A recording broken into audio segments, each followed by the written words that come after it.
परमेश्वर की आराधना के लिए अपने मनों को तैयार करें, अपने अपने लिए प्रार्थना करें खुद। धन्यवाद प्यारे, धन्यवाद सुखी, धन्यवाद प्रभु, धन्यवाद धन्यवाद सच्चे जीवित परमेश्वर पिता प्रभु आपके पास आते हैं। परमेश्वर आज के समय सुन के परमेश्वर आज के इस दिन के लिए धन्यवाद प्यारे पिता। इस समय हम मिलकर प्रभु आपके पास आते हैं। आए पवित्र आत्मा परमेश्वर हम सभी की मदद करेगी प्रभु। हम सभी आज प्रभु परमेश्वर जो यहाँ पे उपस्थित है, जो भाई बहन आ रहे हैं प्रभु, मिलकर प्रभु आत्मा और सच्चाई से प्रभु आपको परमेश्वर महिमा दे, प्रभु आपकी आराधना को गाए परमेश्वर। धन्यवाद जी परमेश्वर, आदर की योग्य, स्तुति की योग्य प्रभु आपका धन्यवाद। यीशु के नाम से प्रार्थना करते हैं।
के योग्य, स्तुति के योग्य प्रभु। पवित्र पिता, हम आपको ऊंचा उठाते हैं परमेश्वर पिता। आज पवित्र पिता परमेश्वर हम सभी की मदद करें परमेश्वर पिता। जिस रीति हम आराधना को, गीतों को गाते हैं, हम अपने जीवन से भी प्रभु वैसे ही जीवन को जिए परमेश्वर पिता। धन्यवाद जीवित परमेश्वर पिता, धन्यवाद प्रभु, आपकी महिमा हो, आपकी स्तुति प्रशंसा हो। धन्यवाद प्यारे पिता प्रभु, सब नामों से ऊंचा, सबसे श्रेष्ठ परमेश्वर पिता प्रभु, आपका कोटि कोटि धन्यवाद करते हैं। आइए हम सब मिलकर तालियों के साथ परमेश्वर की स्तुति करें।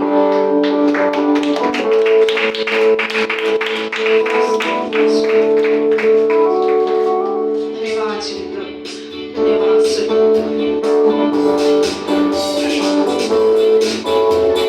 मिलकर तालियों के साथ परमेश्वर की आराधना को गाएंगे।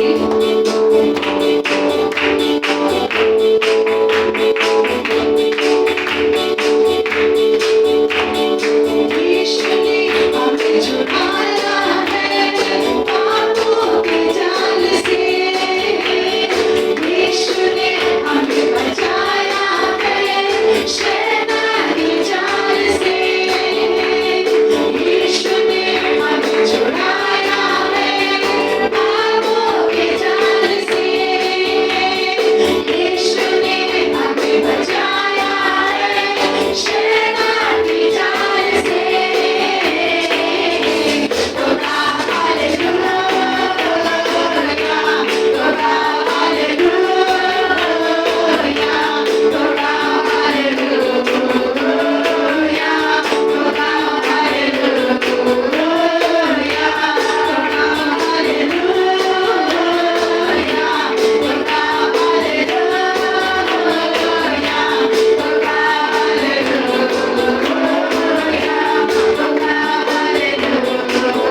हरी बीमारों को चंगाई देने वाला परमेश्वर, धन्यवाद परमेश्वर का, धन्यवाद प्रभु यीशु का, पवित्र पिता का धन्यवाद करते हैं। इस समय मैं पास्टर पीटर से निवेदन करती हूँ, प्रार्थना करती हूँ परमेश्वर का धन्यवाद के लिए। धन्यवाद हमारे स्वर्गीय पिता प्रभु, धन्यवाद करते हैं आपकी उपस्थिति के लिए प्रभु, धन्यवाद करते हैं आपकी भलाइयों के लिए, आशीषों के लिए प्रभु, आज जगदाइयों के लिए प्रभु, आप हमारे बीच में है परमेश्वर, और आपका अद्भुत काम प्रभु, आपका अद्भुत सामर्थ्य हमारे बीच में, इसलिए धन्यवाद करते हैं। आप आइए परमेश्वर, हमारे से हर एक के जीवनों में महिमा पाइए यीशु मसीह के नाम से। आप आकर प्रभु हमारे जीवनों को छुइए परमेश्वर, हमारे परिस्थितियों को छुइए, हमारे शरीरों को, हमारे विचारों को छुइए परमेश्वर, और हमें आजाद कीजिए प्रभु। और आज प्रभु आजाद होकर आपकी आराधना करने में, आपकी सेवा करने में, आपके प्रेम करने में सहायता कीजिए। धन्यवाद के साथ, विश्वास के साथ ये सारी प्रार्थना यीशु के नाम से मांगते हैं। धन्यवाद।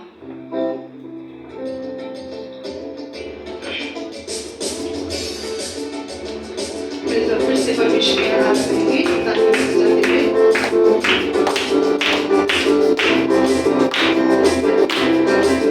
सारे जग का तू बादशाह, तेरी हुकूमत है तेरी शान। सारे जग का तू बादशाह, तेरी हुकूमत है तेरी शान। एक लौटा तू मेरा नाम, जो सिंहासन पर बैठा,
धन्यवाद प्रभु।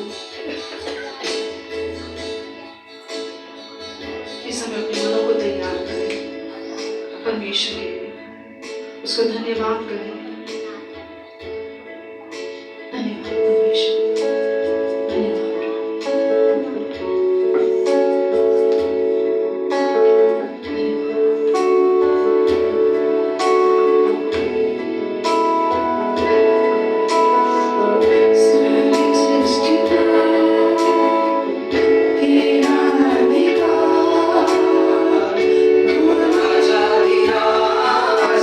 प्रभु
छोड़ेगा, तू कभी ना ठुकराएगा, तू कभी ना छोड़ेगा, तू कभी ना ठुकराएगा। तू मेरा है, तू मेरा है। कभी मुझे डुबो ना सकेगा, कभी मुझे जला ना सके, कभी मुझे डुबो ना सके।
परमेश्वर पिता, हाँ पिता, हम विश्वास करते हैं प्रभु कि आप हमारे संग हैं।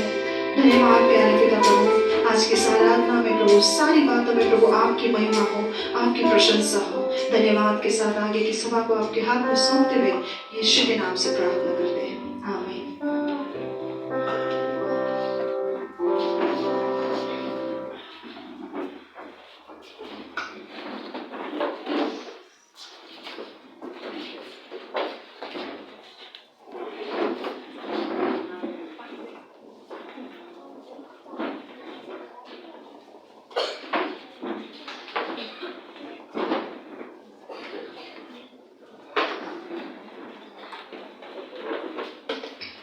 आप सभी को जय मसीह की।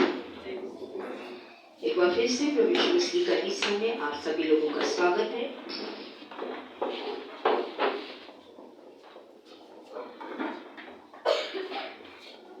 इससे पहले कि हम परमेश्वर के वचन में जाएं, अपनी आंखों को बंद करेंगे, अपने स्वरों को परमेश्वर के आगे झुकाएंगे। हमारे सच्चे जीवित पिता, हम प्रभु यीशु के नाम से आपके पास आते हैं प्रभु, क्योंकि आपका वचन कहता है जो कोई पिता मेरे पास भेजेगा वो मेरे पास आएगा, और जो मेरे पास आएगा उसे मैं कदापि न निकालूंगा। धन्यवाद प्रभु परमेश्वर पिता, हम आपकी भलाई के लिए धन्यवाद देते हैं प्रभु कि आपने ये मौका दिया कि एक बार फिर से हम आपके पास आ सके, आपके वचन से आपकी इच्छा को समझ पाए प्रभु, और उस इच्छा को अपने जीवन में अपना कर उस भलाई को देख पाए जिसके लिए आपने हमें अंधकार से ज्योति में बुलाया है। मेरे पिता, आज आए पवित्र आत्मा मुझ पे और इस कलीसिया में अपना नियंत्रण लीजिए, हर एक सुनने वाले जीवन पे प्रभु, चाहे वो ऑनलाइन के माध्यम से हो, ऑफलाइन के माध्यम से हो प्रभु जी, आ जाइए प्रभु। आप मनुष्य के लिए आपकी इच्छा को आपके लोगों के जीवन में पूरा होने के लिए प्रभु आपसे मदद और सहायता मांगते हैं। धन्यवाद देती हूँ प्रभु इस समय के लिए, और ये सारी प्रार्थना हमारे प्रभु यीशु मसीह के नाम से मांगते हैं, आमीन। एक बार फिर से आप सभी का स्वागत करते हैं। बीते गए सप्ताहों में हम जिस विषय को सीख रहे थे, आइए उसी के आज आखिरी भाग में हम यहाँ पे हैं। हमने शुरुआत की थी पहला सैमुएल उसके 9 अध्याय से, जिसमें हमने देखा था कि शाऊल नाम के एक व्यक्ति की गधियां खोई और उसके पिता ने उसे गधी ढूंढने के लिए बोला, और वो ढूंढते ढूंढते एक स्थान पे आया। 3 दिन बीत चुके थे, उसकी गधी नहीं मिली थी, और उसने वापस जाने का फैसला लिया, ये सोचकर कि ऐसा ना हो कि गधियों की चिंता करने की बजाय मेरा पिता मेरी ही चिंता करने लगे। और ये सोचकर वो वापस जाना चाहता था, लेकिन उसके साथ जो सेवक था उसने ये बात बोली कि यहाँ पे एक दर्शी है, यानी कि परमेश्वर का एक जन है, लोग उसके पास पूछने के लिए जाते हैं, हम भी उसके पास चलते हैं। और ये बात जब शाऊल को पता चली तो उसने बोला कि हम खाली हाथ ना जाएं, क्योंकि वो परमेश्वर का सेवक है, हमारे पास कुछ देने को नहीं है। तो सेवक ने कहा मेरे पास है, जो मेरे पास है वो हम उसे देंगे। और वो ऐसा करते करते दर्शी के पास, यानी कि उस सेवक के पास पहुंचे जो सैमुएल नाम का था। और वहां पे हम इस बात को समझते हैं कि जैसे ही शाऊल और सैमुएल का आमना सामना हुआ, परमेश्वर ने पहले से ही शाऊल को बता रखा था कि इस्राएल के ऊपर राजा होने के लिए परमेश्वर ने इस व्यक्ति को चुना है। और जैसे ही उन दोनों का आमना सामना हुआ तो हम देखते हैं सैमुएल ने शाऊल से कहा कि तेरी गधियां मिल चुकी हैं, लेकिन तुम मेरे साथ रुकना, क्योंकि मैं कल बताऊंगा कि परमेश्वर जो तेरे मन में है। और हमने इस बात से पहले सप्ताह में, यानी पिछले सप्ताह में, जो कि आई थिंक जो भी तारीख रही होगी आज 25 है, तो शायद 10 को हमने इस बात को सीखा था कि जब आप और मैं अपनी समस्याओं को लेकर परमेश्वर के सामने आते हैं तो सबसे पहले परमेश्वर हमें शांति देता है, फायदे देता है। लेकिन अगर हम प्रार्थनाओं में ही सिर्फ अपनी आवश्यकताओं के लिए आते हैं तो जो हमारे मन में है वो बातों को हम परमेश्वर की इच्छा को उन बातों के लिए नहीं समझ पाते, क्योंकि जीवन की समस्याएं आती जाती रहती हैं, चाहे वो बच्चों की हो, परिवार की हो, पैसे की हो। लेकिन परमेश्वर ने हमारे मन के अंदर कुछ ऐसी बातों को रखा है जिसे हम राज्य कहते हैं। क्योंकि अगर आप 10 अध्याय में पढ़ेंगे, जब शाऊल के चाचा ने उससे पूछा कि नबी ने तुझसे क्या कहा, तो शाऊल ने सिर्फ ये बताया कि नबी ने हमारी गधियों के बारे में बताया, लेकिन राज्य के विषय में उसने अपने चाचा को कुछ नहीं बताया था। स्पष्ट लिखा है वहां पे। इसका अर्थ क्या है? शाऊल के मन में राज्य था, और हम सभी के मन में परमेश्वर का राज्य है, क्योंकि हम सभी को परमेश्वर ने अपने राज्य के लिए चुना है। आज हमारे जीवन की आवश्यकताएं, हमारे जीवन की समस्याएं, हमारे जीवन की बीमारियां, हमारे अंदर जो परमेश्वर ने बातें रखी है उसको कई बार इतना दबा देती है कि हम जीवन की उलझनों में ही उलझ के रह जाते हैं और उस उद्देश्य के बारे में सोच ही नहीं पाते जिसके लिए परमेश्वर ने हमें चुना है। और हमेशा हम चाहते हैं, हमारे मन में कुछ ना कुछ परमेश्वर ने ऐसा रखा है जो आपके मन में अलग है और मेरे मन में अलग है, और हम हमेशा उसकी भूख और प्यास से भरे रहते हैं और चाहते हैं कि काश ये समस्याएं खत्म हो ताकि मैं वो कर सकूं जो मेरे मन में है। और शाऊल जो था वो चाहे बेंजामिन की जाति से था, बहुत छोटा ट्राइब था, लेकिन समृद्ध काफी था, यानी कि अमीर काफी था। तो काफी अमीर घराने से था, चाहे जाति छोटी थी लेकिन समृद्ध काफी था, यानी कि अमीर काफी था वो। तो हम यहाँ पे ये बातों को सीख चुके। फिर हमने देखा जब शाऊल उसके साथ में रुका, सैमुएल के साथ में रुका, अगले दिन सैमुएल ने तेल लेकर उसका अभिषेक किया। लेकिन लास्ट वीक आपने पास्टर पीटर के द्वारा समझा था कि जब उसके ऊपर तेल उड़ेला गया, उसका अभिषेक किया गया, तब वो नहीं बदला। ये बात हमने पिछले हफ्ते समझी कि कोई भी तेल लगा देने से, कोई भी प्रार्थना कर देने से मेरा और आपका जीवन नहीं बदलता। अगर हम ऐसे सोचते हैं कि इसके पास जाने से, उसके पास जाने से मेरा और आपका जीवन बदल जाएगा, बहुत लोग जाते हैं, इसके पास चले जाओ, ये आपके लिए प्रार्थना करेगा, वो आपके लिए प्रार्थना करेगा, तो भाई और बहनों वो कुछ समय का एक्साइटमेंट होता है, कुछ समय आप जोश से भरते हैं, 2-4 दिन, 2-4 हफ्ते आप सही चलेंगे, मैं ये नहीं कहती। लोगों का बहुत इमोशनली स्टेयर अप होता है और वो बहुत दिन तक खुश रहते हैं, लेकिन वापस लाइन पे आ जाते हैं, यानी उसी पटरी पे आप वापस आ जाते हैं। लेकिन हमने लास्ट वीक समझा था कि किस तरीके से विश्वासियों की संगति आपके और मेरे जीवन को बदलती है। अगर आप वापस ही उसी संगति में रहेंगे तो आपका जीवन नहीं बदलेगा, आपकी आज्ञाकारिता नहीं बदलेगी, आपका समर्पण नहीं बदलेगा। इसलिए विक्ट्री फैमिली सेंटर में लाइव ग्रुप की प्रथा को रखा गया है, लाइव ग्रुप को संबोधित किया गया है, जिसके लिए हम बार बार आपसे निवेदन कर रहे हैं। और आज उसमें नाम देने का आखिरी दिन है कि आप लोग सप्ताह के बीच में भी संगति कीजिए, क्योंकि अगर आप अविश्वासियों की संगति में रहेंगे, उन्हीं की सोच वालों के साथ सुबह से शाम तक समय बिताएंगे, तो आपके ऊपर आपकी अविश्वासी संगति का प्रभाव इतना होगा कि आप चाहकर भी राज्य की इच्छा को पूरा नहीं कर पाएंगे। राज्य की इच्छा को पूरा करने के लिए राज्य के लोगों के साथ संगति होना बहुत जरूरी है। क्यों? क्योंकि आपके शिक्षक इतना आपके ऊपर प्रभाव नहीं डालते, आपके काम की जगह के लोग इतना, आपकी संगति जिन लोगों के साथ सबसे ज्यादा है वो आपके ऊपर सबसे ज्यादा प्रभाव डालते हैं। जिनके साथ आप रोज बैठते हैं, आपका मन मिलता है, जिनके साथ आपके विचार मिलते हैं, वो इतना प्रभाव डालते हैं कि आप उनको नहीं बदल पाते, बल्कि वो आपको बदलने लग जाते हैं। आप उनके गीतों को सुनने लग जाते हैं बजाय कि वो आपके गीतों को सुने। आप उनकी तरह बातें करने लग जाते हैं बजाय वो आपकी तरह बातें करें। क्यों? क्योंकि आप उनके साथ समय बिता रहे हैं। इसलिए सप्ताह के बीच में विश्वासियों की संगति अगर आप नहीं करेंगे तो आपके जीवन में बदलाव आना बहुत मुश्किल है। और आज हम तीसरी बात को सीखने जा रहे हैं, जिसको विश्वासी काफी निग्लेक्ट करते हैं या नजरअंदाज में कहूंगी करते हैं, जिसे हम समझेंगे पहला शमूएल 10 अध्याय 1 से लेकर 7 तक। मैं चाहूंगी आप में कोई भी जो भी ऊंची आवाज में आराम से पढ़ना चाहता है वो इसे पढ़ेगा। और आज हम और आखिरी भाग को सीखेंगे कि अगर आप और मैं अपने जीवन में परमेश्वर की इच्छा को पूरा करना चाहते हैं तो ये आखिरी भाग बहुत महत्वपूर्ण है। पहला, परमेश्वर की उपस्थिति में रुकना और परमेश्वर से अपने मन में जो है उन बातों को जानना, उस उद्देश्य को जानना जिसके लिए परमेश्वर ने आपको बुलाया है। फिर हमने देखा उस उद्देश्य में आगे बढ़ने के लिए आपको विश्वासियों की संगति चाहिए ताकि आप उस उद्देश्य की ओर आगे बढ़ सके। आज आखिरी भाग को हम देखने जा रहे हैं कि क्या महत्वपूर्ण है। पहला शमूएल 10 अध्याय 1 से लेकर 7 पर। पहला शमूएल 10 अध्याय 1 वचन। तब शमूएल ने एक कुप्पी तेल लेकर उसके सिर पर उंडेला और उसे चूम कर कहा, क्या इसका कारण यह नहीं है कि यहोवा ने अपने निज भाग के ऊपर प्रधान होने के लिए तेरा अभिषेक किया है? आज जब तू मेरे पास से चला जाएगा, तब राहेल की कब्र के पास जो बिन्यामीन के देश की सीमा पर सेलसह में है, 2 जन तुझे मिलेंगे और कहेंगे, जिन गधियों को तू ढूंढने गया था वे मिल गई है, और सुन, तेरा पिता गधियों की चिंता छोड़कर तुम्हारे कारण कुढ़ता हुआ कहता है कि मैं अपने पुत्र के लिए क्या करूं। फिर वहां से आगे बढ़कर जब तू ताबोर के बांज वृक्ष के पास पहुंचेगा, तब वहां 3 जन परमेश्वर के पास बेतेल को जाते हुए तुझे मिलेंगे, जिनमें से एक तो बकरी के 3 बच्चे और दूसरा 3 रोटी और तीसरा एक कुप्पी दाख मधु लिए हुए होगा। वे तेरा कुशल पूछेंगे और तुझे 2 रोटी देंगे और तू उन्हें उनके हाथ से ले लेना।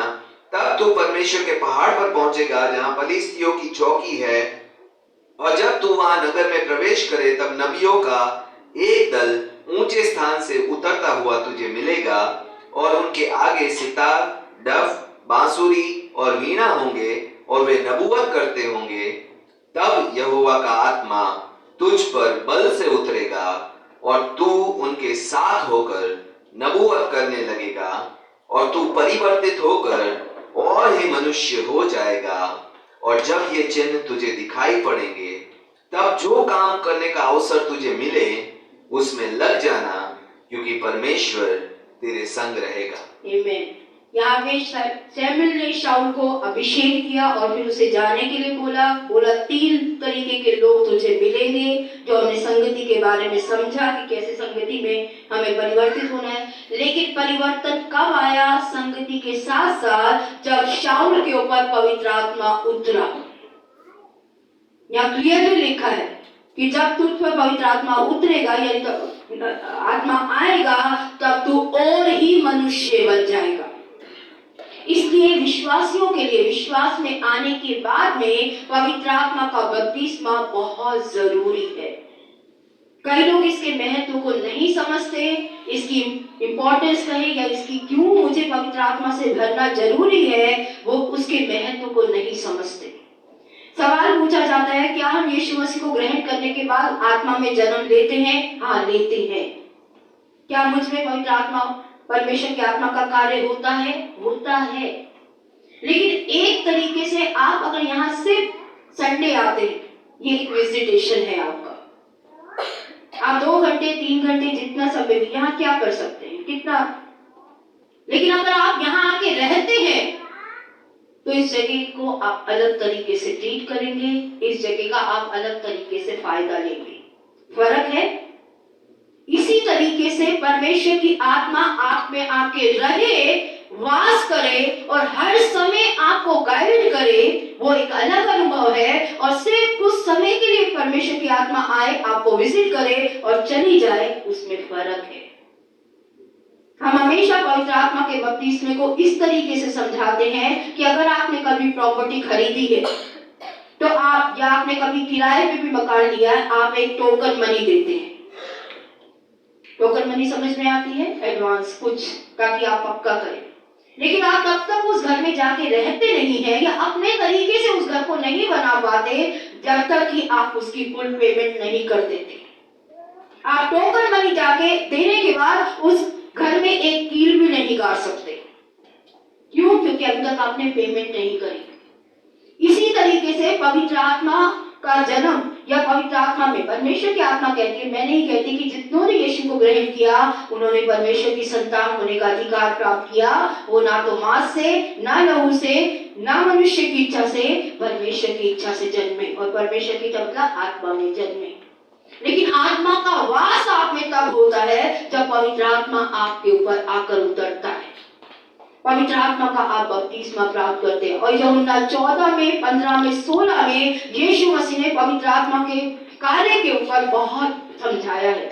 आइए कुछ पद हम पढ़ेंगे जिससे समझेंगे पवित्र आत्मा का काम क्या है मेरे और आपके जीवन के अंदर। तो उसे हम समझेंगे यूहन्ना 14 उसका 16 पद।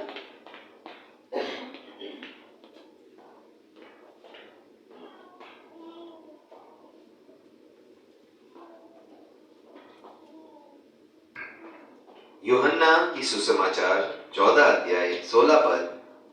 मैं पिता से विनती करूंगा और वह तुम्हें एक और सहायक देगा। यीशु ने पवित्र आत्मा के विषय में कहा कि मैं पिता से विनती करूंगा और वो आपको एक मददगार देगा, एक सहायक देगा कि वह सर्वदा तुम्हारे साथ रहे। सबसे पहला काम सहायक का क्या होगा? वो हमेशा आपके साथ रहेगा। वो सहायक, वो मददगार हमेशा आपके साथ रहेगा। ये पहली बात परमेश्वर आत्मा के बारे में कहता है। 26 पर, अगर 14 हो गया तो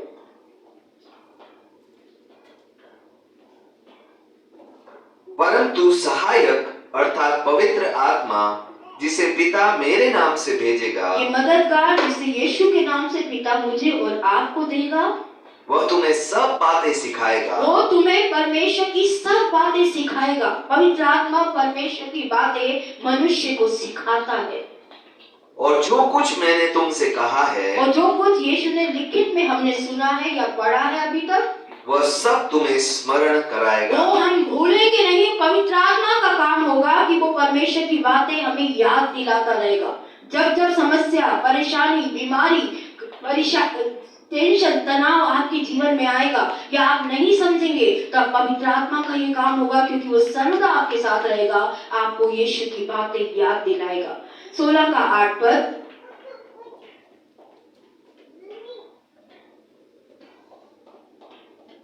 यूहन्ना की सुसमाचार 16 अध्याय 8 पद, वह आकर संसार को पाप और धार्मिकता और न्याय के विषय में निरुत्तर करेगा। पवित्र आत्मा का काम है, कहाँ मैं पाप कर रहा हूँ, कहाँ मैं परमेश्वर के साथ अपने रिश्ते को खराब कर रहा हूँ, कहाँ कौन सी बातों से मैं परमेश्वर के न्याय को अपने जीवन पर ला सकता हूँ, ये पवित्र आत्मा एहसास दिलाती है। कोई प्रचार आपको और मुझे पापी नहीं ठहरा सकता या ये एहसास नहीं दिला सकता कि मैं गलत हूँ, जब आप और मैं किसी प्रचार के बीच में नहीं है, जब हम संसार के लोगों के बीच में है, जब हम अविश्वासियों के बीच में है, जब हम उतार चढ़ाव से निकल रहे हैं, कि पवित्र आत्मा का काम होता है कि मैं गलत कर रहा हूँ, कि पवित्र आत्मा का काम होता है सब करके मेरा रिश्ता परमेश्वर से मैं हर दिन खराब करता चला जा रहा हूँ। ये पवित्र आत्मा का काम होता है कि अगर मैं नहीं बदलूंगा तो परमेश्वर का वचन कहता है इसका न्याय मेरे जीवन के ऊपर आएगा। 16 का 13 और 14 पर, ये पवित्र आत्मा के काम हम अपने जीवन पे देख रहे हैं जब आएगा पवित्र आत्मा। यूहन्ना 16 अध्याय 13 पद, परंतु जब वह अर्थात सत्य का आत्मा आएगा तो तुम्हें सब सत्य का मार्ग बताएगा। सच्चाई का मार्ग दिखाएगा, झूठ का मार्ग पवित्र आत्मा कभी आपको नहीं दिखाएगा, क्योंकि वह अपनी ओर से ना कहेगा, क्योंकि कुछ भी पवित्र आत्मा अपनी तरफ से नहीं कहता, परंतु जो कुछ सुनेगा वही कहेगा। इससे परमेश्वर से जो कुछ सुनेगा वही आपको बताएगा पवित्र आत्मा, और आने वाली बातें तुम्हें बताएगा। और जो आने वाले समय पे जो बातों का सामना आप और मैं करने वाले हैं उसके विषय में आपको अवगत करेगा। पवित्र आत्मा वो ड्राइवर है जो आपके जीवन के अंदर बैठा है और जिसकी अगुवाई में आप और मैं चलते हैं। ये साल शुरू हुआ तो मैंने आपसे एक निवेदन किया था सैटरडे उपवास प्रार्थना वालों से कि आप बैठिए परमेश्वर के साथ और आप परमेश्वर से इस साल में अपने परिवार में, अपने जीवन में, अपनी कलीसिया में, अपने देश में, भारत में क्या देखना चाहते हैं। आप में से कई लोगों से निवेदन किया कि अपनी लिस्ट बना के भेजिए। आप सभी ने भेजी, काफी ने भेजी, मैं आभारी हूँ आपकी, लेकिन कुछ ने नहीं भी भेजी क्योंकि उनका कहना था कि हम तय नहीं कर पाते कि हमें क्या प्रार्थना करनी है। लेकिन बाइबल तो कहती है परमेश्वर जो है वो कंफ्यूजन का परमेश्वर नहीं है, उलझने नहीं डालता, पवित्र आत्मा क्लियरिटी देता है।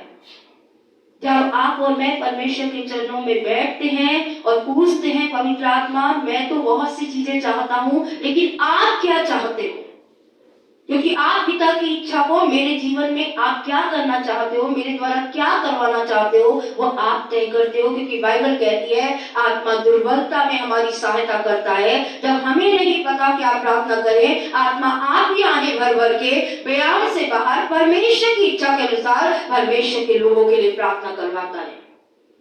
जब आप आराधना की अगुवाई, अगर आप आराधना अगुवाई हैं तो मैं आज आपको समझाना चाहती हूँ, चाहे आप पवित्र आत्मा से भरे हैं चाहे आप नहीं भरे हैं, जब भी प्रार्थना करें, कई लोग कहते हैं हमें नहीं पता हम क्या प्रार्थना करें, मैं उनसे एक निवेदन करती हूँ, आपको नहीं पता, आत्मा को पता है। क्या आप आत्मा से एक पल के लिए आंखें बंद करके कह सकते हैं, पवित्र आत्मा मुझे प्रार्थना करवा, मुझे सिखा प्रार्थना करना, क्योंकि आत्मा दुर्बलता में सहायता करता है।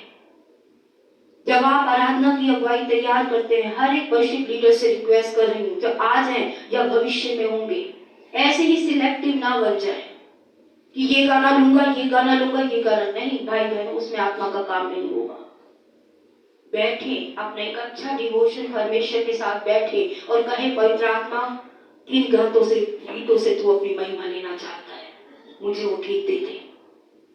किन गीतों से तू अपनी कलीसिया को अपने पास खींचेगा, मुझे वो गीत दे, ताकि मैं वो आराधना करूं जो तुझे भाए और तेरे लोगों को तेरे करीब लाए।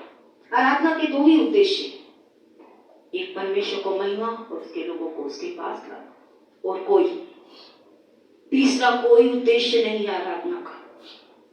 परमेश्वर के नाम की महिमा, उसके लोगों को उसके पास खींचना। अगर ये मेरी आराधना में नहीं होता तो वो आराधना शरीर की रह जाएगी, आत्मा की नहीं रहेगी। प्रार्थना करने से पहले आंख बंद करके एक बार निवेदन करें, पवित्र आत्मा मुझसे प्रार्थना करा।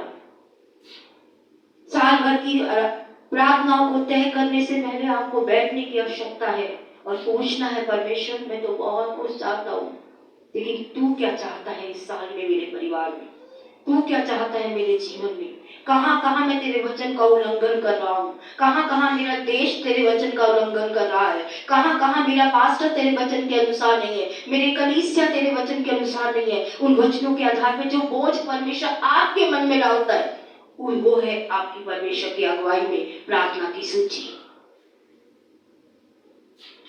आवश्यकताएं बहुत सी होती हैं आपके घर के अंदर, आप सारी आवश्यकताओं को एक साथ पूरा नहीं करते, एक साथ नहीं शुरू हो जाते हैं हर कमरे में, हर जगह पे। भाई बहनों, हमें बाइबल कहती है जो आत्मा के अनुसार चलते हैं वो परमेश्वर की संतान कहलाते हैं।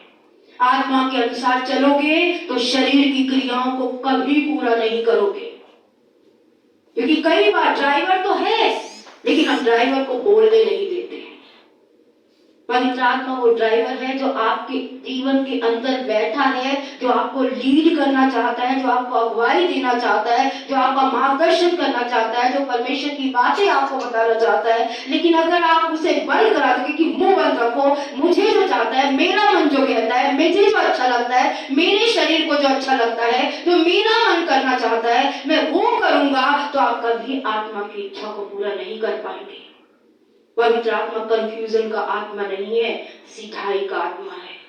वो परमेश्वर का मार्ग सीधा दिखाता है भाई बहन। लेकिन अगर हम शरीर की इच्छा पे चलना चाहेंगे, मूड से चलेंगे, आज मेरा मूड इस बात के लिए, तो मैं इस बात के लिए प्रार्थना, आज मेरा मूड से आत्मा नहीं चलता, मूड ही नहीं है आत्मा। सत्य का आत्मा है वो, पवित्रताई का आत्मा है, खराई का आत्मा है। वो कभी आपको झूठ के मार्ग पे नहीं ले जाता। जिसकी इच्छा को आपको पूरा करना है और वो आपके साथ मौजूद है, क्योंकि उसने कहा वो तुम में रहेगा, वो तुम में वास करेगा, वो तुम्हारे साथ रहेगा, वो तुम्हें अगुवाई देगा, वो तुम्हें सत्य का मार्ग दिखाएगा, वो परमेश्वर की इच्छा के अनुसार तुम्हें चलाएगा, वो मेरी बातें तुम्हें स्मरण कराएगा। पवित्र आत्मा का काम परमेश्वर की इच्छा को आपके और मेरे जीवन के द्वारा पूरा करना है। इसलिए यीशु ने जब प्रार्थना सिखाई तो कहा, हे पिता, तेरी इच्छा जैसे स्वर्ग में पूरी होती है, वैसे ही मैं यहाँ पे तेरी इच्छा को पूरा करूं। यहाँ पे पृथ्वी पर पवित्र आत्मा हमें शरीर की इच्छा पूरी करवाने के लिए नहीं रखता, परमेश्वर की इच्छा को पूरा करने के लिए पवित्र आत्मा हमें दिया गया है। क्योंकि जिस दिन मनुष्य ने पाप किया, उस दिन से मनुष्य शरीर की सेवा करने लगा, पाप की सेवा करने लगा। लेकिन यीशु मसीह ने क्या बोला, पापों से मन हटाओगे, राज्य की तरफ लौटोगे तो आत्मा मिलेगी, और हर व्यक्ति जो दिल से पश्चाताप कर चुका है, पूरी पेमेंट दे चुका है, उसके जीवन में पवित्र आत्मा का बपतिस्मा होता है। लेकिन जिसने पूरी पेमेंट नहीं दी, सही में पाप से मन को अभी तक नहीं हटाया है, उसके जीवन में नहीं होता। इसलिए पवित्र आत्मा का बपतिस्मा बहुत जरूरी है अगर अपने जीवन में परिवर्तन देखना चाहते हैं। उस राज्य को जो परमेश्वर ने आपके और मेरे मन में रखा है, उसको पूरा होते हुए आप और मैं देखना चाहते हैं। और जिन्हें मिला है उनसे मेरी निवेदन हमेशा रहता है, ये साल शुरू हुआ मैंने हर एक से कहा कम से कम 15 मिनट आत्मा में प्रार्थना कीजिए। मैंने आपसे बोला तो कितने लोग सहमत है? मैंने हर एक से पर्सनल लेवल पे बात करके निवेदन किया था कि अगर आप पवित्र आत्मा से भरे हैं तो आत्मा में प्रार्थना करने के बाद ही शरीर की प्रार्थनाओं की तरफ जाइए। आत्मा अपने आप आपको कंट्रोल करेगा। लेकिन अगर आप शरीर को पहले रखेंगे तो आप आत्मा के कार्य को नहीं कर पाएंगे। हमेशा पवित्र आत्मा को निवेदन करिए कि आप अपनी इच्छा को मेरे शरीर से, मेरे मन से, मेरे शब्दों से पूरा करें। क्योंकि हमें एक ही प्रार्थना करते करते हमें लगता है रोज वही रटी रटाई प्रार्थनाएं हम कर रहे हैं, लेकिन जब पवित्र आत्मा आता है तो रटी रटाई प्रार्थनाएं नहीं करवाता। आपकी प्रार्थना हर दिन बदलेगी अगर आप पवित्र आत्मा की अगुवाई में करेंगे तो। हाँ, निजी प्रार्थना में होता है कि जब आप बैठते हैं तो मुझे नहीं पता होता कि मैं क्या प्रार्थना करूंगी, मैं अपनी प्रार्थनाएं लिख के नहीं बैठती। जो पवित्र आत्मा चाहता है, कई बार देश के लिए, कई बार अगुओं के लिए, कई बार कलीसिया के लिए, कई बार अविश्वासियों के लिए, कई बार परिवार के लिए, कई बार बीमारों के लिए, जो वो मुझसे करवाना चाहता है, क्योंकि उसे पता है कि आज क्या आवश्यकता है, हमें नहीं पता। और अगर आपने आत्मा की अगुवाई में प्रार्थना करना सीखा है तो आपने कई गवाहियां अपने जीवन में पाई होंगी जब परमेश्वर ने आपसे प्रार्थना करवाई होगी और आपको बाद में पता चला होगा कि हाँ, ये तो पवित्र आत्मा था जो मुझे इस व्यक्ति के लिए प्रार्थना करवा रहा था। लास्ट वीक जब सिस्टर आशा ने मुझे बोला कि सुबह उठा और मैंने एक सपना सा देखा तो मुझे ऐसा लगा कि मुझे आपके लिए प्रार्थना करनी है। पवित्र आत्मा है जो मार्गदर्शन देता है जब कोई व्यक्ति समस्या में होता है। आप उससे इतने दूर बैठे हैं, उसे नहीं पता आप बीमार हैं, उसे नहीं पता आपके जीवन में पैसे की समस्या है, उसे नहीं पता आपके पति पत्नी की समस्या है, लेकिन पवित्र आत्मा बताता है, क्योंकि उसका काम है प्रार्थना करवाना और लोगों के लिए परमेश्वर से सहायता मांगना। तो ये पहली बात थी जो बहुत जरूरी थी, क्योंकि पवित्र आत्मा कई बार आपको नहीं बताता अगला कदम क्या होगा। जब परमेश्वर ने अब्राहम को बताया, यहाँ पे सैमुएल से भी कहा गया, तो पवित्र आत्मा उतरेगा और तू परिवर्तित हो जाएगा, तो अलग ही मनुष्य बन जाएगा। उस समय कि कुछ नहीं बोला आगे तुझे क्या करना होगा। कई बार आप कहेंगे मुझे तो पता ही नहीं परमेश्वर मुझसे क्या चाहता है। हम उस विषय में भी आज समझेंगे। जब आपको नहीं पता कि आप क्या करें तब आपको क्या करना है। अब्राहम को परमेश्वर ने बोला अपना घर छोड़, ये कर वो कर, लेकिन नहीं बताया कि क्या करेगा परमेश्वर, कब करेगा परमेश्वर। लेकिन अब्राहम चला परमेश्वर की इच्छा में। कई बार परमेश्वर पूरे साल का आपको नहीं बताता कि आपको क्या करना है इस साल के अंदर, लेकिन जैसे जैसे आप परमेश्वर हर दिन आप परमेश्वर के साथ समय बिताते हैं, प्रार्थना करते हैं, परमेश्वर स्टेप बाय स्टेप आपको गाइड करता है, आपकी अगुवाई करता है। अगर आप परमेश्वर के साथ प्रतिदिन बैठने वाले व्यक्ति हैं तो। अगर नहीं बैठने वाले व्यक्ति हैं तो कोई फर्क नहीं पड़ता, जैसे जीवन चल रहा है वैसे आपका चलता रहेगा। 23 भी निकल गया, 24, 25 सब निकलते जाएंगे। कोई परिवर्तन आपके परिवार में, आपके जीवन में आप नहीं देख पाएंगे। कई लोगों का है कोई फर्क नहीं पड़ता, इतने साल हो गए यहाँ आते, पर मेरा एक ही सवाल है, क्या प्रतिदिन आप परमेश्वर के साथ बैठते हैं? क्या पूछते हैं परमेश्वर आज मेरे जीवन के लिए आपकी क्या इच्छा है? क्या आज के दिन में आप मुझसे चाहते हैं? हम अपनी ही इच्छाओं को सुबह से शाम तक पूरा करते हैं, लेकिन एक पल बैठकर ये नहीं पूछते परमेश्वर आप मुझसे क्या चाहते हैं। अगर आप पूछेंगे परमेश्वर जरूर आपको बताएगा। तो आगे की ओर हम बढ़ेंगे। परमेश्वर हमेशा जो आत्मा की अगुवाई में चलते हैं उनको लीड करता है। परमेश्वर कभी जबरदस्ती नहीं करता। ये बात मुझे परमेश्वर की हमेशा से अच्छी लगती आई है कि पवित्र आत्मा कभी जबरदस्ती नहीं। बाइबल कहती है वो सदाबाद विवाद नहीं करता, वो अपनी बात कहता है और शांत हो जाता है। आपको माननी है आप मानिए, आप नहीं मानना चाहते जबरदस्ती आकर आपसे अपनी बात मनवाना पवित्र आत्मा का काम नहीं है। अगर ऐसा होता तो आदम की वाटिका में आदम को पाप और हवा को पाप परमेश्वर करने ही नहीं देता। मनुष्य को परमेश्वर इस बाइबल के माध्यम से अपनी इच्छा बताता है। आपको मानना है आपको नहीं मानना है, चुनाव आपका है। परमेश्वर जो चाहता है, मैं आपको दिल से बोलूं परमेश्वर क्या चाहता है कि मनुष्य दिल से अपनी मर्जी से उसकी इच्छा में चले। ये है परमेश्वर का प्यार जो वो अपने लोगों में देखना चाह रहा है। गला पकड़ के नहीं, जबरदस्ती करके नहीं, धमकियां देकर नहीं, डरों में लाकर नहीं कि तू मेरी बात मान, दिल से कि मेरी ये बेटी दिल से सुबह उठ के ये चाहे कि आज मैं किसी को इसके राज्य में ले आऊं, आज मैं किसी को प्रार्थना करके उसकी समस्याओं से बाहर निकालने में हिम्मत दे दूं। आज जब मैं आराधना करी थी, परमेश्वर ने मुझे आने वाले कैंप के लिए कुछ अगुवाई प्रदान की जो मैं करूंगी, तो परमेश्वर ने बोला मुझे क्या करना है, क्योंकि हर एक चीज जो आपके जीवन में आती है, पूछिए परमेश्वर उसमें मेरा क्या रोल है, आप मुझसे क्या चाहते हैं उन चीजों में। आगे की ओर हम बढ़ेंगे। कई बार परमेश्वर आपसे बात नहीं करता। यहाँ पे सैमुएल को बोला गया कि 7 पद को पढ़ेंगे, उसे कुछ नहीं बोला गया ये सारा कुछ होगा, तुझे करना क्या है, उसे कुछ नहीं बोला गया। यहाँ पे क्लियरली यहाँ पे लिखा है, उस बात को हम पढ़ेंगे और आज समझेंगे जब परमेश्वर आपसे कुछ नहीं बोलता तब आप परमेश्वर की इच्छा को कैसे पूरी करें।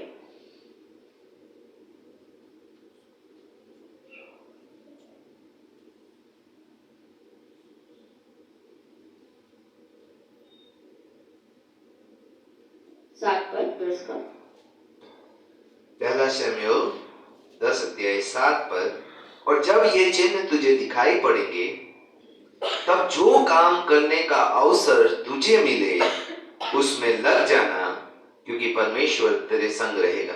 क्या यहाँ बताया गया किस काम को करने का अवसर उसे मिलेगा? क्लियर है आपको? उसे बोला गया जब ऐसा ऐसा होगा तो यहाँ तक पहुंच जाएगा, जो काम तुझे मिलने का अवसर मिले वो तो करना शुरू कर देना। क्लियर था उसे क्या करना है वहां जाके? कितने कह सकते हैं क्लियर था? आप मेरे से ये मत सोचिए सामने पास्टर है तो हम कुछ नहीं बोल पाएंगे। आपको लग रहा है कि कुछ बोला गया उसको करना है? यहाँ पे क्लियर था उसे क्या करना है? चिन्ह तो हो गए, चिन्ह होने के बाद में नहीं, ये सारे तो चिन्ह थे कि पहले एक लोग मिलेंगे, बताएंगे तेरा बाप अब तेरी चिंता कर रहा है, गठिया मिल गई, कंफर्म करेंगे, फिर 2 लोग मिलेंगे तुझे रोटी देंगे, फिर उसके बाद में वर्शिपर मिलेंगे, संगीत बजाने वाले मिलेंगे, और फिर आत्मा उतरेगा, तू बदल जाएगा, ये सारा कुछ हो जाएगा। उसके बाद बोला गया है जो कुछ करने का तुझे अवसर मिले तू उसे कर देना। ये क्लियरली उसे नहीं बताया गया उसे क्या करना है। आप कहेंगे मेरे जीवन में मुझे क्या करना है, मुझे तो क्लियर ही नहीं है। चर्च में मुझे क्या करना है, मुझे क्लियर नहीं है। परिवार में मुझे क्या करना है, मुझे क्लियर नहीं है। मुझे नौकरी की जगह पे क्या करना है, मुझे क्लियर नहीं है। कई चीजें हम बोलते हैं कि हमें क्लियर नहीं है, हमें समझ में नहीं आता कि हम क्या करें और क्या ना करें।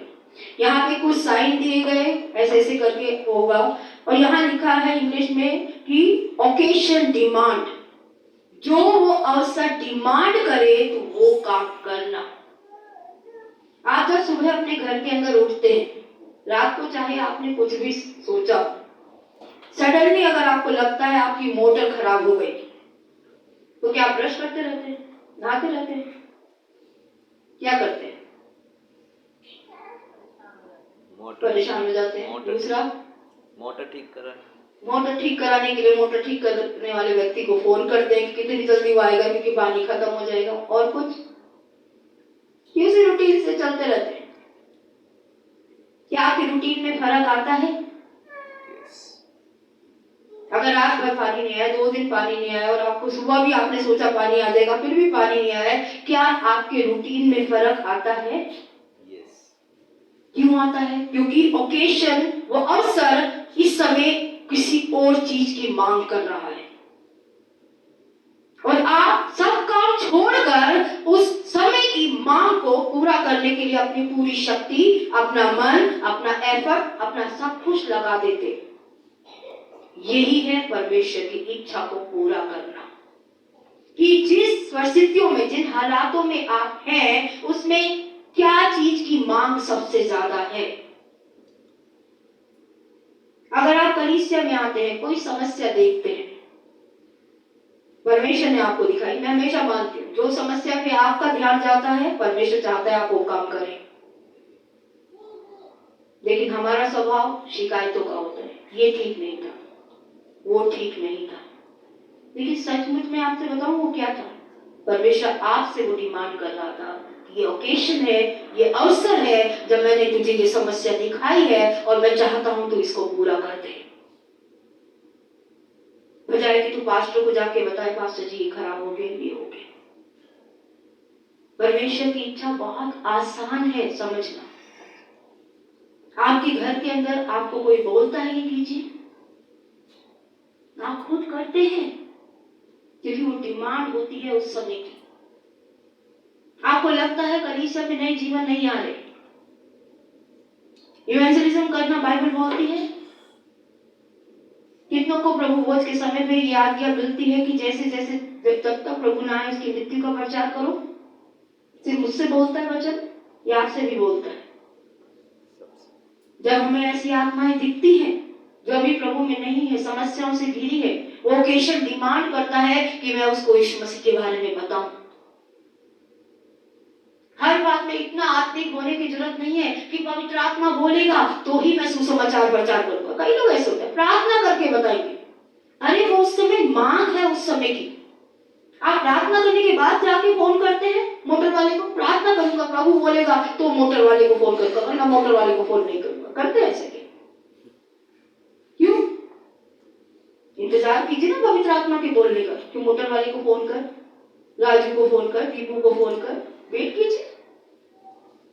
डिमांड वहां लिखा गया है, जो कुछ ओकेशन डिमांड करे। वो अवसर किस चीज की कलीसिया के अंदर आज मांग कर रहा है? आज इस कलीसिया को कम से कम 1.5 महीना हो गया लाइव ग्रुप में आपके समर्पण की मांग करते हुए। लेकिन मुझे दुख के साथ कहना पड़ता है वहां गिने चुने एक हाथ पे भी नाम नहीं है। आज डिमांड है आपकी विश्वास की संगति में बढ़ने की, लेकिन आप उस इच्छा को नहीं सुन रहे हैं। मुझे नहीं पता किस बात का आप इंतजार कर रहे हैं, मैं नहीं समझ पाई हूं आज तक। लेकिन ये डिमांड है। बाइबल कहती है जैसे जैसे बुरे दिनों को आते देखो, एक दूसरे से इकट्ठा होना ना छोड़ो, जैसे कि कितनों की रीति है। पूरे सप्ताह में एक भी विश्वासी की संगति आप नहीं करते हैं और आप चाहते हैं आप आत्मिक बातों में बढ़े, कलीसिया आप नहीं बढ़ पाएंगे। ये मेरी इच्छा नहीं, मेरी इच्छा तो है आप सभी के सभी जुड़े, चाहे आप बेटी हैं, चाहे आप बेटी हैं, बहन है, भाई है। हमने तो यहाँ तक कह दिया आप 10 बजे भी रात को टाइम लिखेंगे, हम मौजूद हैं। इससे ज्यादा हम क्या कर सकते हैं आपके लिए? अगर आप कहते हैं कि पास्टर जी मैं 10 बजे ही आता हूँ, 10 बजे रखेंगे, तो हम 10 बजे भी रखेंगे। बोलिए, आप समर्पण देने को तैयार हैं? हमने यहाँ तक कह दिया आप अपना ब्रैकेट में टाइम लिख दिया, हम आपके कंफर्टेबल टाइम पे भी लाइव ग्रुप शुरू करेंगे ताकि आपको विश्वास की संगति मिल सके। हमसे जितना होगा हम कोऑपरेट करेंगे आपके साथ में। ये मांग है ओकेशन की, इस समय की। संडे स्कूल में कोई कमी देखते हैं, जहां भी आप कोई कमी देखते हैं, और परमेश्वर आपको क्यों दिखाता है? क्यों वो दूसरे को नहीं दिखाया? क्योंकि परमेश्वर आपसे वो इच्छा रखता है। इसलिए अगली बार आके मुझसे ये मत पूछिएगा पास्टर जी ये ठीक है, जाके उस काम को कर दीजिए।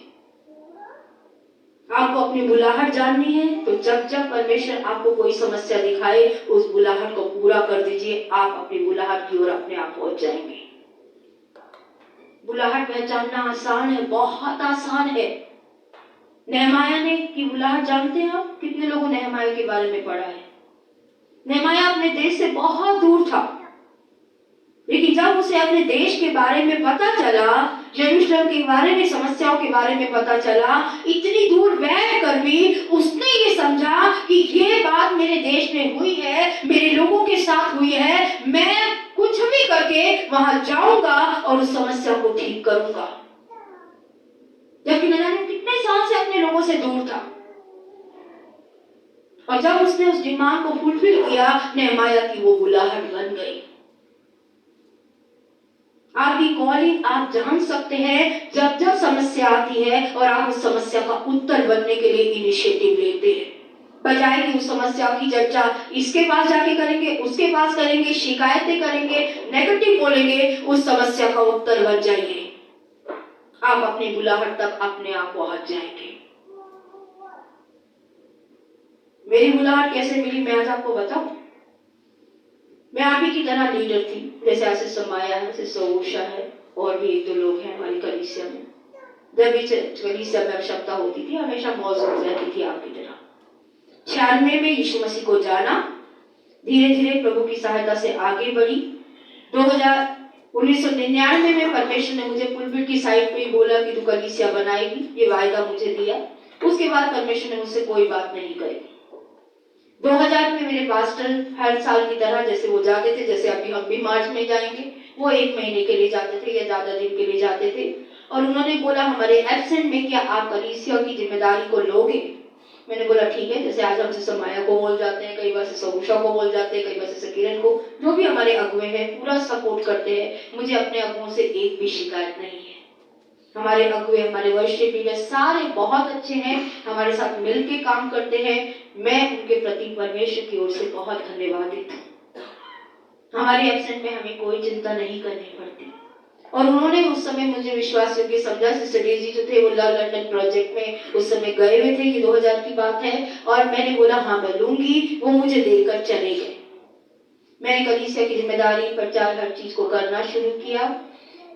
फरवरी में वहां आए और उन्होंने बोला कि हमें परमानेंट जाने के लिए बोल दिया गया है, जब तक कोई नया व्यक्ति नहीं आता आप संभालते रहिए। और ऐसा करके मैंने संभालना शुरू किया। कलीसिया को मेरी जरूरत थी, पास्टर नहीं था, इसलिए मैंने संभालना शुरू किया। पास्टर बनने के लिए मैंने इस बुलाहट को स्वीकार नहीं किया था। मैं आपको क्लियरली बता रहा हूं, परमेश्वर ने बोला था, वचन दिया था, ये सारी बातें सच्ची है, लेकिन मुझे नहीं पता था कि परमेश्वर मेरे जीवन में क्या कर रहा है। मार्च में पास्टर हॉक्ची करके हमारे सीनियर पास्टर आए और उन्होंने कहा कि मुझे एक अनाउंसमेंट करनी है। गुड फ्राइडे था, गुड फ्राइडे की सर्विस चल रही थी। मुझे याद है सिस्टर डोरिन की बहन मोनिका थी, मोना थी, वो वर्शिप लीड कर रही थी और मैं भी आराधना कर रही थी। और परमेश्वर ने मुझसे एक सवाल पूछा कि तू मेरी सेवा के बदले में कितना पैसा चाहती है। सवाल था, बहुत सेंसिटिव सवाल है, क्योंकि पैसा इंसान की सेवा के पीछे छुपा हुआ कई बार मोटिव होता है। पैसा चाहिए तुझे सेवा करने के लिए, कितना चाहिए? परमेश्वर ने क्लियरली मुझसे एक सवाल पूछा और मैंने इस सवाल का जवाब एक ही बात से दिया, मुझे कुछ नहीं चाहिए, सिर्फ तेरी सेवा करनी है, पैसे के लिए सेवा नहीं करनी है। और उन्होंने गुड फ्राइडे को कहा कि वो एक अनाउंसमेंट करेंगे। ईस्टर संडे आया, 2000 की बात है, अप्रैल की। उन्होंने इस बात को अनाउंस किया कि अब से बस जो अर्चना सिस्टर आपके चर्च की लीडर है वो इस चर्च की पास्टर के रूप में सेवा करेगी। और मुझे पास्टर शब्द का पी का भी मतलब नहीं मालूम था। मेरे पास कोई ट्रेनिंग नहीं है, कोई बाइबल का बहुत ज्ञान नहीं है, लेकिन सिर्फ एक चीज थी कि मेरी कलीसिया को मेरी जरूरत है, मेरे लोगों को मेरी जरूरत है, परमेश्वर के काम के लिए मेरी आवश्यकता है और मैं उसके लिए अवेलेबल हूं। बस आपको मेरी क्वालिफिकेशन जाननी है तो सिर्फ इतनी है मेरी क्वालिफिकेशन कि मैं अपने प्रभु के लिए कुछ करना चाहती हूँ। और जो जो आवश्यकता होगी, अगर आज इस कलीसिया में झाड़ू लगाने की आवश्यकता है तो मैं अवेलेबल हूँ। अगर इस कलीसिया में पोछा लगाने की आवश्यकता है मैं अवेलेबल हूँ। इस कलीसिया में बर्तन धोने की आवश्यकता है तो मैं अवेलेबल हूँ। क्यों? क्योंकि ये आवश्यकता है और इस आवश्यकता को देखकर आज मैं यहाँ पे हूँ। सवाल उठे कि योगी को ठहराया गया अयोग्य, जितने मुंह उतने बातें। एक व्यक्ति ने जो मुझ पे अगुआ था उसने कहा कि वीएलसी ने गलत फैसला ले लिया, अर्चना को पास्टर बना के। बहुत बड़ी तोहमत थी, बहुत बड़ा दोष था। मैंने मनुष्य के पास जाना ठीक नहीं समझा, क्योंकि मेरा आधार कभी भी मनुष्य रहा नहीं। मैं वापस परमेश्वर के पास गई कि परमेश्वर, मैंने तो कहा नहीं मुझे पास्टर बनाओ, मैंने तो सिर्फ तेरी कलीसिया की जरूरत देखी, यहाँ कोई नहीं है कलीसिया को संभालने के लिए, कोई नहीं है लोगों को संभालने के लिए, कोई नहीं है लोगों की डिसाइपलिंग लेने के लिए, कोई नहीं है लाइफ ग्रुप को लीड करने के लिए, कोई नहीं है आराधना में अगुवाई करने के लिए, और मैं सिर्फ अपने आप को देना चाहती हूँ। मेरा इतना ही कसूर तो नहीं कहूंगी, ये मेरी इच्छा है परमेश्वर। और अभी मेरा ही अगुआ जिसने मुझे प्रभु में लाके खड़ा किया, जिसके द्वारा मैंने यीशु मसीह को जाना, वही कह रहा है, आपकी जन्म देने वाली आत्मिक माँ आपको कह रही है कि तुझे अगुआ बना के गलती कर दी यीशु ने। अब तू बता, तू क्या कहता है? मैं अपने जीवन की सच्चाई आपके सामने रख रही हूँ कलीसिया। मैं बनावट में विश्वास नहीं रखती। परमेश्वर ने मुझे एक वचन दिया कि ऐसा विश्वास योग्य सेवक कौन है जो उसके लोगों को समय में भोजन वस्तु दे। ओकेशन डिमांड्स, जो उस समय की आवश्यकता थी तो विश्वास योग्य रहकर उस काम को करती गई। और यही तेरी बुलाहट है कि जब जब आवश्यकता उठेगी तो उस मांग को पूरा करेगी। बुलाहट तक पहुंचना बहुत आसान है अगर आप ओकेशन पे क्या जरूरत है उसको पूरा करते हैं। लेकिन बस एक बात आपको ध्यान रखनी है कि ओकेशन की डिमांड कभी भी वचन के विरोध में नहीं होनी चाहिए। ओकेशन की डिमांड क्या है? बाइबल कहती है हंसने वाले के घर में जाने से अच्छा है रोने वाले के घर में जाना। बाइबल बोलती है, ठीक है। पार्टी होती है तो हम कितने सज धज के तैयारियों के साथ में जाते हैं, लेकिन कलीसिया में बीमार होता है तो हम में से कितने लोग फोन भी करते हैं। मैं अपने लिए बात नहीं कर रही, मेरे पास तो आप में से काफी लोग आए, काफी लोगों ने फोन भी किया। हाँ, जिन्होंने नहीं किया अच्छा नहीं लगा, खुल के बोल रही। सोच रही थी शायद मैंने ही अभी तक आपको इतना प्यार नहीं किया कि आप एक फोन उठा के मुझसे बात कर लेते, इतना ही पूछ लेते पास्टर जी आप कैसे हो। लेकिन आप में से काफी लोग मेरे घर तक आए, काफी लोगों ने फोन पे प्रार्थना भेजी, काफी लोगों ने फोन भी किया, मेरा हालचाल पूछा, मुझे बहुत अच्छा लगा। मैं दिल से आभारी, मुझे लगा आपने मेरे प्यार का प्रति उत्तर दिया है। मेरे प्यार ने आपको इतना विवश तो किया कि आप मेरे घर तक आ गए, आपने मुझे फोन किया। लेकिन जिन्होंने नहीं किया, लगा शायद मैंने अभी तक आपसे इतना प्यार नहीं किया, मुझे और आपसे प्यार करने की जरूरत है, तभी आप एक फोन उठाकर मुझे करते। तो ओकेशन की डिमांड, अवसर की मांग को समझिए। क्या वो वचन के खिलाफ है? क्या मेरा ये कहना मैं बीमार हूं आप मुझे फोन करते गलत है? खुल के बात कर रही हूं, क्योंकि मैं मन में पाप रख के बात नहीं करती। वचन कहता है, यीशु मसीह ने क्या कहा? जब मैं भूखा था तुमने मुझे खाना नहीं खिलाया, ये बोला।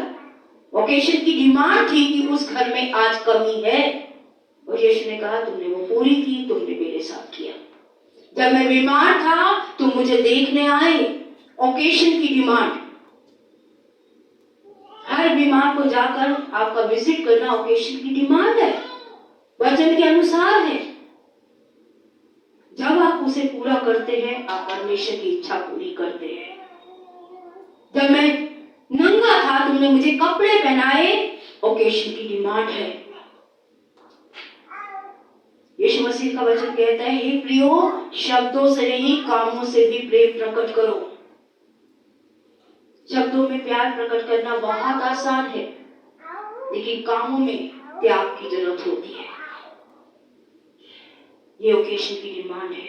लेकिन हमेशा जब भी आप परमेश्वर के वचन को सुने और आपकी भावना कुछ और बोले, आपका मन कुछ और बोले, तो हमेशा वचन की सुनिए, भावनाओं की नहीं। यही एक आधार है ये तय करने का कि जो मैं कर रही हूं क्या वो परमेश्वर की इच्छा है या नहीं है। अगर मैं बीमार को देखने नहीं जा रही तो ये परमेश्वर की इच्छा नहीं है। अगर मैं भूखे या परेशान व्यक्ति को जाकर सांत्वना देने नहीं जा रहा तो ये परमेश्वर की इच्छा नहीं है। बाइबल बोलती है, मैं नहीं कह रही। और जब जब आप अपने आप को परमेश्वर के वचन की अधीनता में लेकर आएंगे, आप और मैं परमेश्वर की इच्छा को पूरा करेंगे। और ऐसा करने वाला व्यक्ति अपने आप अपनी बुलाहट तक पहुंच जाता है।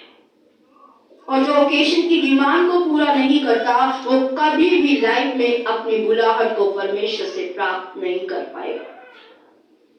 आप कितना चाहे मैं अपनी बुलाहट जानूं, मैं अपनी आपको जो दिखा रहा है परमेश्वर, जिन परिस्थितियों में ले जा रहा है, जिन लोगों के बीच में ले जा रहा है और आप उनके लिए कुछ कर ही नहीं रहे, तो आप अपनी बुलाहट से चूक जाएंगे।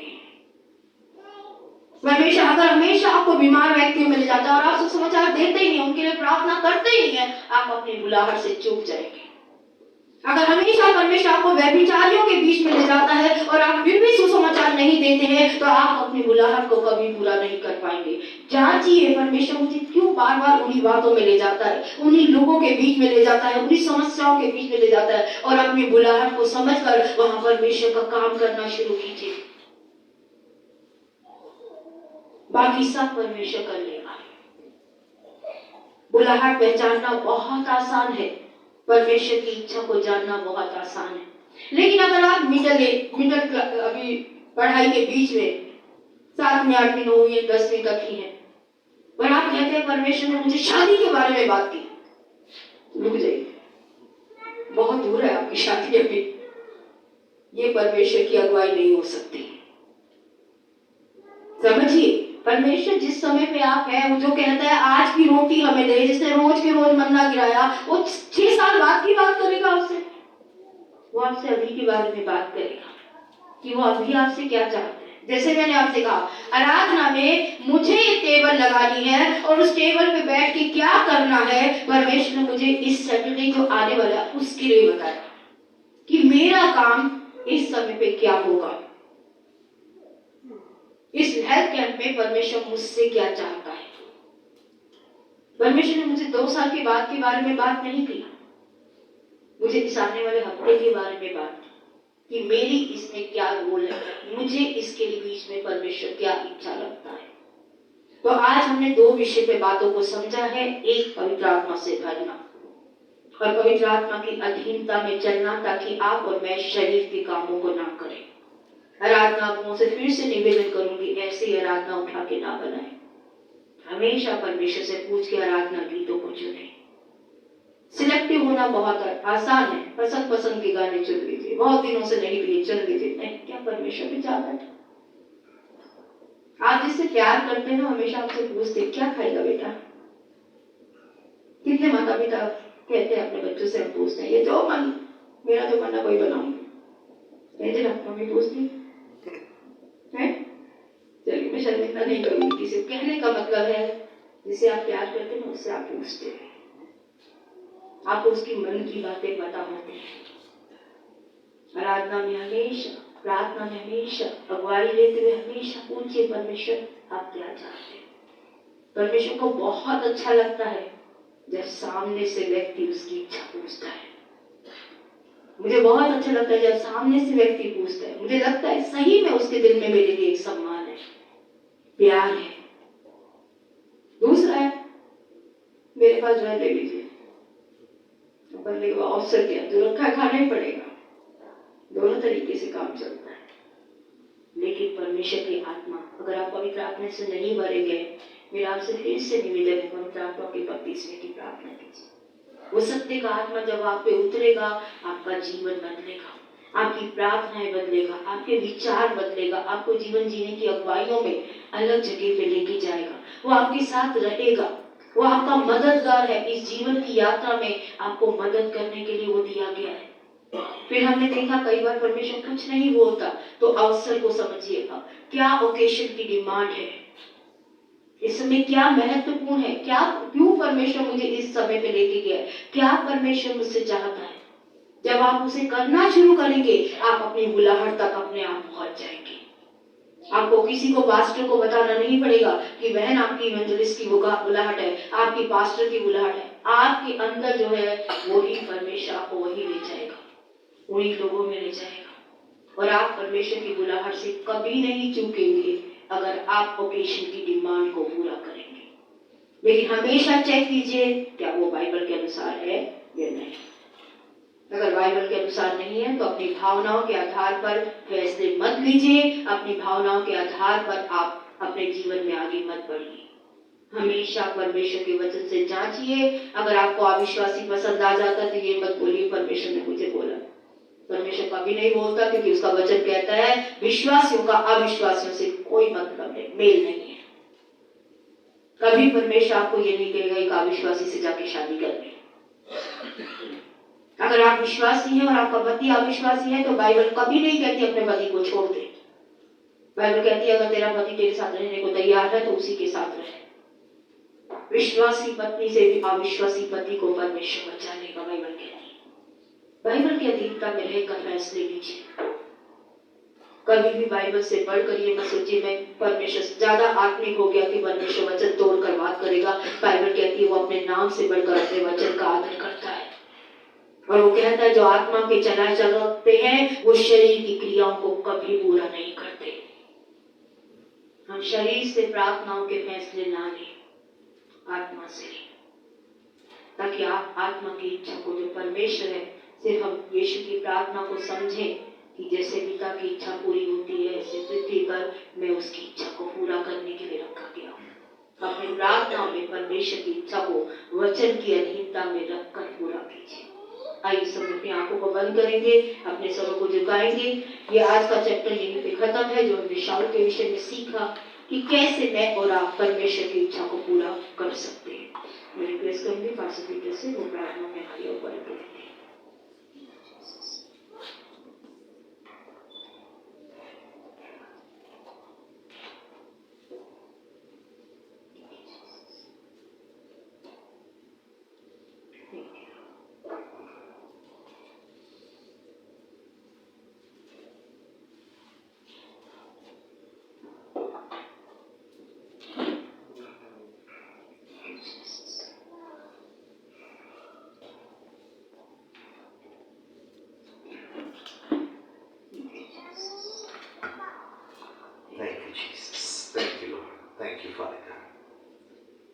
Let us come before the Lord, close our eyes and ask Holy Spirit to speak to us. आइए सब अपनी आंखों को बंद करें, अपने सरों को परमेश्वर के आगे झुकाएं और पवित्र आत्मा से सहायता मांगे कि वो आज आपसे बात करने वाला बने। Today God is speaking about Holy Spirit baptism to those who have not received it. आज परमेश्वर बात कर रहा है पवित्र आत्मा के बपतिस्मे के बारे में, जिन्होंने अभी तक पवित्र आत्मा का बपतिस्मा प्राप्त नहीं किया। It is a promise for everyone. ये हर एक विश्वासी के लिए परमेश्वर का वायदा है, प्रतिज्ञा है परमेश्वर। Who have repented, who have accepted जिन्होंने Jesus. पश्चाताप किया है, जिन्होंने यीशु मसीह को अपने जीवन में ग्रहण किया है। Word of God says His name is Emmanuel, God who is with us. परमेश्वर का वचन कहता है, उसका नाम कहता है इमैनुअल, यानी कि परमेश्वर जो हमेशा हमारे साथ रहना चाहता है। God who wants to live in us. परमेश्वर जो हमें आकर हमारे शरीरों में, हमारे प्राणों में आकर वास करना चाहता है। Word of God says, do you not know that you are the temple of the Holy Spirit? पवित्र आत्मा का वचन में यीशु के द्वारा कहता है, क्या तुम नहीं जानते तुम्हारी देह मेरी पवित्र आत्मा का मंदिर है। We are created, our body is created to be temple of Holy हमारा Spirit. शरीर बनाया ही उसकी उपस्थिति को अपने अंदर लेकर चलने के लिए है।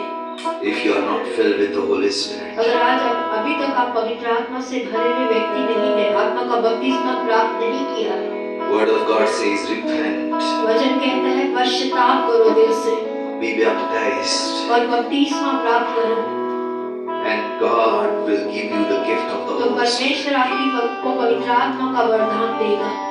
Today it is time to stand before the ये Lord. समय है परमेश्वर के आगे खड़े होने का। Say, Lord, I want to turn my heart from sin आज to ये follow कहते your हैं कि word, Lord. परमेश्वर तेरे वचन का पालन करने के लिए मैं हर एक अपने जीवन के मार्ग से मुड़ना चाहती हूँ। मैं चाहता हूँ परमेश्वर, I want your Holy Spirit to stay in me. मैं चाहता हूँ तेरी आत्मा मुझ में आके रहे परमेश्वर। If you are that person, we would अगर like to आपको pray. जीवन है तो हम आपके साथ मिलकर प्रार्थना करेंगे।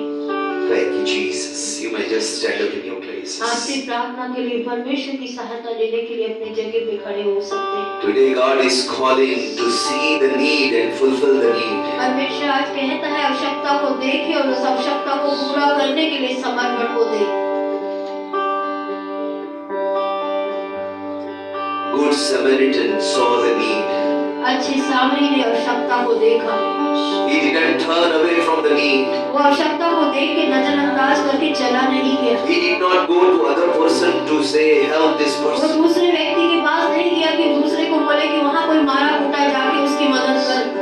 Today, God is showing you the needs आज परमेश्वर आपको भी जरूरतें दिखाता है, of His house, उसके घर की जरूरतें भी दिखाता है, of His kingdom. उसके राज्य की जरूरतें भी दिखाता है आपको। What is your attitude? लेकिन आपका और मेरा स्वभाव क्या होता है उस Are we आवश्यकता? turning our eyes from the need? क्या हम आवश्यकता को देख के नजरअंदाज कर देते हैं? Waiting that God will call me to do specific things. या सोचते हैं परमेश्वर जब निजी रूप से बात करेगा तो ही मैं उस आवश्यकता को पूरा करूंगा। Through that need, God will take you to your calling. उसी आवश्यकता की जब आप समाधान बनेंगे तो आपको परमेश्वर आपकी बुलाहट की तरफ ले जाएगा। If today God is showing you the need, आज अगर परमेश्वर आपको आवश्यकताएं दिखाता है it's time to say, Lord, तो इस समय में ये कहने का, help me to be the answer for the need. ये कहने का परमेश्वर उस जरूरत का उत्तर बन जाने में आज तू मेरी मदद कर। And I want to reach to the place to fulfill your calling by fulfilling the need. मैं जरूरतों को जो तू मुझे दिखाता है उसे पूरा करके उस बुलाहट तक पहुंच सकूं जिसके लिए तूने मुझे चुना है। Thank you, Jesus. If God is showing you the needs अगर आज परमेश्वर आपको जरूरतें दिखाता है and you want to commit yourself, और आप अपना समर्पण उन जरूरतों को पूरा करने के लिए करना चाहते हैं, God will show the need of His kingdom. तो वो अपने परमेश्वर आपको अपने राज्य की जरूरत भी दिखाएगा। God will show you the need of God's house. परमेश्वर के घर की जरूरतों को भी परमेश्वर आपको दिखाएगा।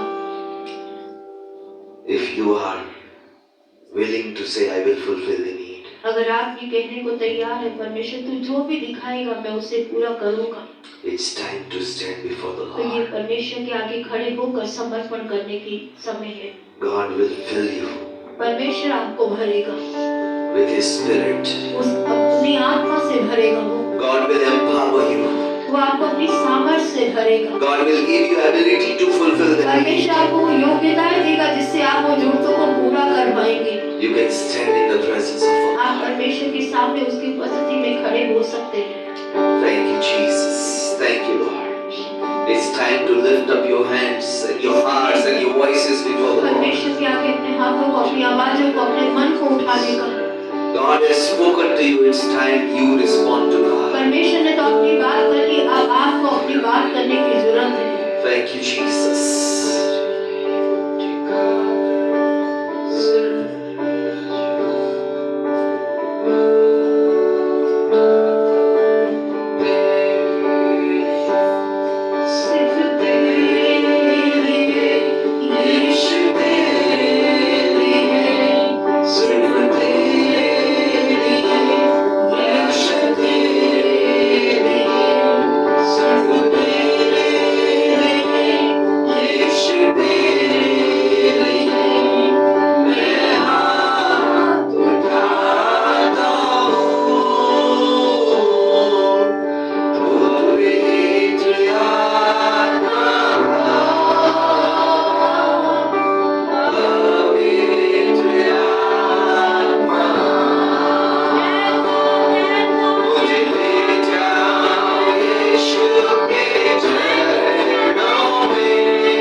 जाए मुझ पर एक चादर के समान, बारिश की तरह एक अग्नि के समान, या गिर जाए मुझ पर एक चादर के समान, ओ दुगना पहले से ज्यादा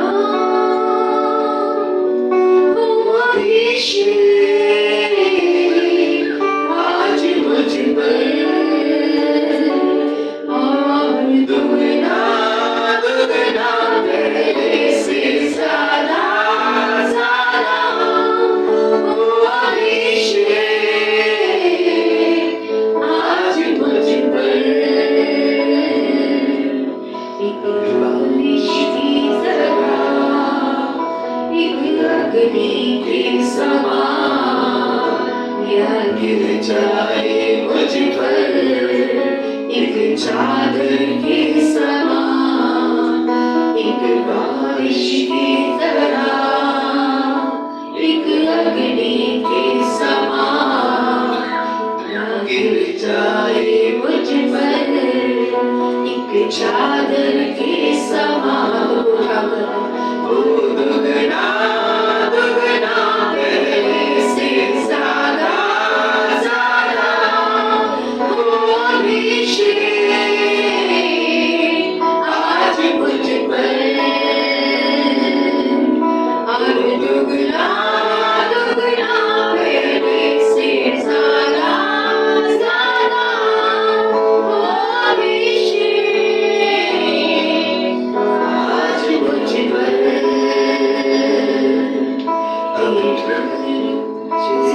देख सकूं तेरी बातों में सुन सकूं एक ऐसी कृपा कर दे मुझ पर यीशु, तेरी नजरों से मैं देख सकूं तेरी बातों में सुन सकूं एक ऐसी कृपा कर दे मुझ पर यीशु, और दुगना दुगना पहले से ज्यादा ज्यादा हो अभिषेक आज मुझ पर, और दुगना दुगना पहले से ज्यादा ज्यादा हो अभिषेक आज मुझ पर। सच्चे जीवित पिता, आज हम सभी को अपनी आत्मा से भरिए पिता, क्योंकि आपका वचन कहता है जो आत्मा के अनुसार चलते हैं वही आत्मा की संतान होते हैं पिता। आज हम सभी की शरीर की बातों पे नियंत्रण लेकर हमें उस अगुवाई में चलने में मदद कीजिए जो सत्य के मार्ग में चलाती है पिता। उस सहायक को प्रभु हर दिन अपने जीवन में बुलाने का और उस सहायक के द्वारा सत्य का मार्ग, सच्चाई का मार्ग प्रकट होने में और सच्चाइयों के मार्गों को पकड़ने में हमें से हर एक की सहायता और मदद कीजिए पिता। प्रभु हमें से हर एक के जीवन से शरीर की क्रियाओं को हटाइए पिता, क्योंकि आपका वचन कहता है शरीर की क्रियाओं से हम परमेश्वर की बातों को कभी पूरी नहीं कर पाएंगे पिता। आज हम सभी को आत्मा की अधीनता में चलने का अनुग्रह दीजिए पिता। आज विनती करते हैं प्रभु अवसरों को, जैसा वचन कहता है अवसर को बहुमूल्य मानो पिता।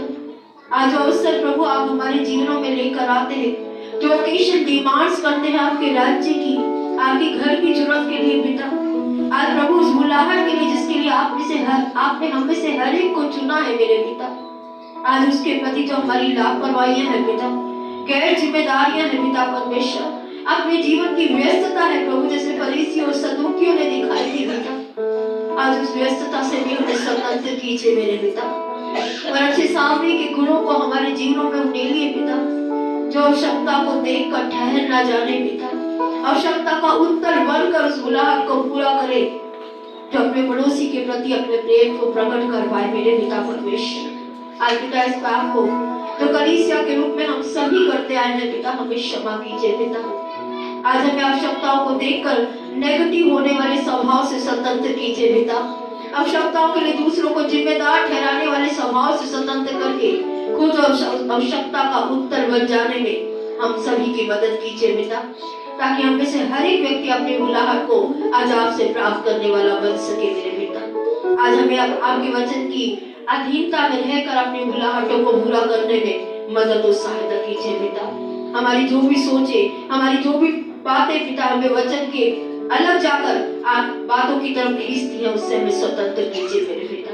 धन्यवाद के साथ अपने आप को, कलीसिया को, ऑनलाइन के माध्यम से उपस्थित जीवनों को सभी को आपके हाथों में सौंपते हुए प्रार्थना प्रभु यीशु मसीह के नाम से मांगते हैं, आमीन।